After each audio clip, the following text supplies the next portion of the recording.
Ինչ տեսակ մեղք, ինչ տեսակ կախվածություն ունիս, ինչ բաներ կա որ չար է։ Երդասարդ, Աստված գսե իր խոսքով դուք հաղթեցիք։ Հա, բայց դու հիմա ինձ վիցես շատ լավ կհնչեք որ, բայց ես ունիմ աս ամենը, ինչպես հաղթեցիք։ Այն ամեն ինչի մեջ որ գաս հիմա տուն չար,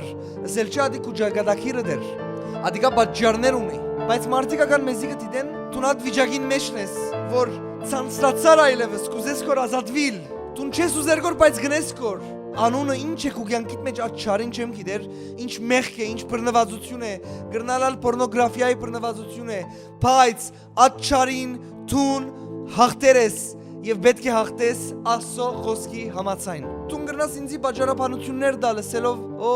եղբայր դու չես գիտեր, աշխարհ բանը կյանքիս մեջ աս մեղքը շատ դժվար է։ Ես 10 տարի է ունին Աստծո խոսքը բաժարապանություններ չի ճանչնար, եթե ինքը գխոսի գոր ասելով դու հաղթեցիր։ Եթե դու քո ազատ գամքով չես ուզեր գոր երես դարձնել չարեն, անշուշտ հաղթանակը հասանելի չէ։ Բայց այսօր Աստված իր խոսքով գսե գոր եթե կուզես գոր հաղթել, Աստված քո հետ է որովհետեւ դու հաղթես։